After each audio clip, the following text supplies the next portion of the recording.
Web series இப்போ ஓடிடியில் release ஆகியிருக்கிற pharma அப்படின்னு சொல்லப்படுற ஒரு வெப் சீரிஸோட ரிவ்யூ தான் பார்க்க போகிறோம். இந்த சீரிஸில் நிவின் பாலி அவர்கள் லீட் பண்ணியிருக்காங்க. இந்த சீரிஸ் 20 to 25 நிமிஷம் தான் இருக்கும். இந்த சீரிஸ் எந்த அளவுக்கு ஒர்க் ஆகிருக்குன்னு இப்போ பார்த்துடலாம். இந்த சீரிஸோட ஸ்டோரி என்னென்னா, இது ஃபார்மா இண்டஸ்ட்ரி டார்க் சைடை காட்டுற ஒரு கதை. நிவின் பாலி ஒரு மெடிக்கல் ஷாப்பில் வேலை செய்ய ஆரம்பிக்கிறாரு. ஆரம்ப கட்டத்தில் அவர் ரொம்ப ஸ்ட்ரகிள் பண்ணுறாரு. அந்த ஸ்ட்ரகிளை தாண்டி ஒரு முக்கியமான மருந்தை விற்க ஆரம்பிக்கிறாரு. அது நல்ல சேல்ஸுமே கிடைக்கிது. ஆனால் ஒரு 10 இயர்ஸ் கழிச்சு அந்த மருந்துனால தான் அவருக்கே ஒரு பெரிய பிரச்சனை வருது. ஏன்னா அந்த மருந்து எடுத்துக்கிட்ட நிறைய பேருக்கு டயபெட்டிக் ப்ராப்ளம்ஸ் வருது.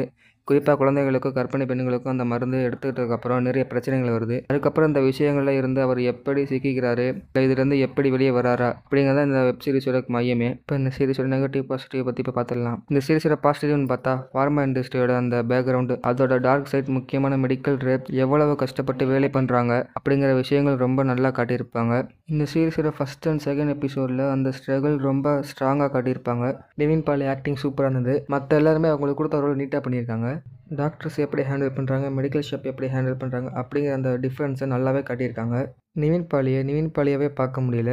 ஏன்னா நம்ம முன்னாடி பார்த்த நிவின் பாலி வேறு, நேர மாதிரியான படங்களில் பார்த்த லுக்கு வேறு. இந்த சீரீஸில் இந்த லுக்கில் பார்க்கும்போது பார்த்தா உங்களுக்கே புரியும். ஒவ்வொரு எபிசோடும் 20 to 25 நிமிஷம் தான். சில எபிசோட் சுவாரஸ்யமாக போகுது. குறிப்பாக ஃபஸ்ட்டு 6th எபிசோடெலாம் கொஞ்சம் நல்லா எங்கேஜிங்காக கொண்டு போயிருந்தாங்க. தமிழ் டப்பிங் ஓகே, ஆனால் பேக்ரவுண்ட் அட்மாஸ்பியர் சவுண்ட்ஸ் பெருசாக கேட்கல. இதுதான் இந்த சீரிஸோட மைனஸை நான் பார்க்குறேன். மொத்தத்தில் இந்த ஃபார்மா வெப் சீரிஸை பார்க்கலாமா வேண்டாமா அப்படின்னு கேட்டிங்கன்னா, என்னை பொறுத்த வரைக்கும் இது ஒரு டைம் பாஸ் வெப் சீரிஸ் தான்.